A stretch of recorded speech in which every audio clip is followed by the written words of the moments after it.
All right, ready? Visual typing. Why do you guys talk so much about visual typing? If you don't use this to confirm someone's type, doesn't it make it more confusing to add more anecdotes?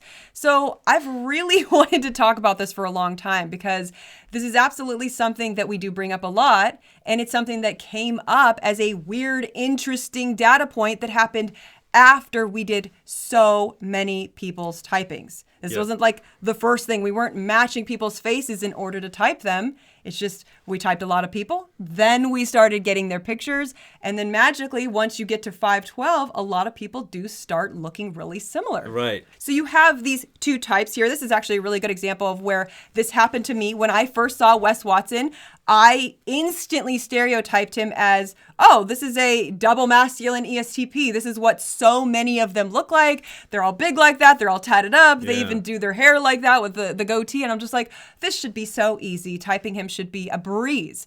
And then you open it up and all of a sudden my brain is having to do jumping jacks because this is not someone talking like what I expect to be an ESTP. So now, unfortunately, because you do 3-second type somebody because visuals, you get some decisions in your head and now all of a sudden you're typing them what you want them to be. It was the same with me. When I started to go down the checklist, like I couldn't get things to match up. When I was trying to type Wes Watson, it took me quite a while to really stop trying to type him and get back, just stand back and get to know him. Right. Till I finally started to see what is he actually freaking out about and what is he saying, you know what I mean? So it's like, I know you got a clip for like Stone Cold Steve Austin is kind of the typical ESTP, double masculine. Yeah. So let's maybe play that clip first, where it's like you can see that like he's talking about things in the what. He's making sure when he's telling a story, he's laying out fact by fact. So all of us, if we had a little cartoonist, could draw the cartoon of what he's saying. And you could follow him along in the sensory. Who had the most insane pre-match ritual?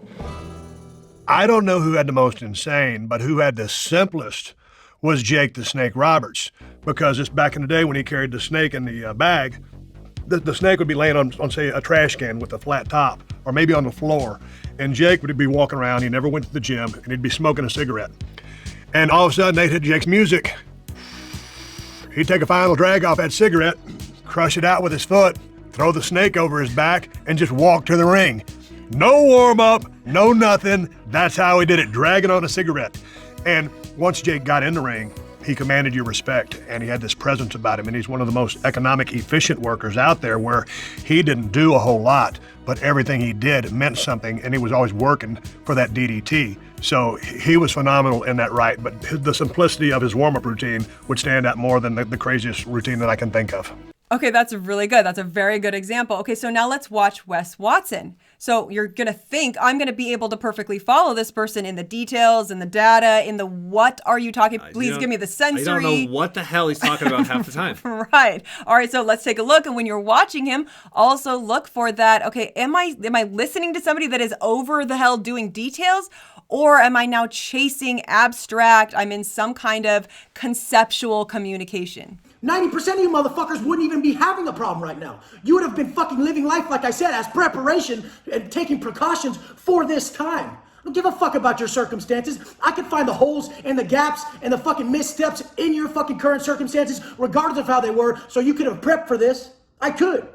The only people who can't find those are the ones who don't want to find them. Because of what? They're afraid to step in that motherfucking mirror. That mirror will tell you everything. Some dumb shit got in the comments one day when I was talking about the accountability mirror in the shoe. The accountability mirror I met in prison. And he said, Wes, there's holes in your story. You said there wasn't mirrors in prison. Oh my, what the fuck? I was talking about a hypothetical mirror. The mirror we see ourselves in. You stupid motherfucker. I hope you're reading this. I hope you're fucking watching this shit.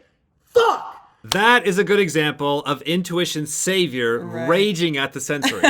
How dare you not jump over the sensory and follow my analogies? Right, Don't make me slow down and make sure we're all following along. Totally. That's the rage of the intuition. I hope you're fucking watching this shit. Fuck!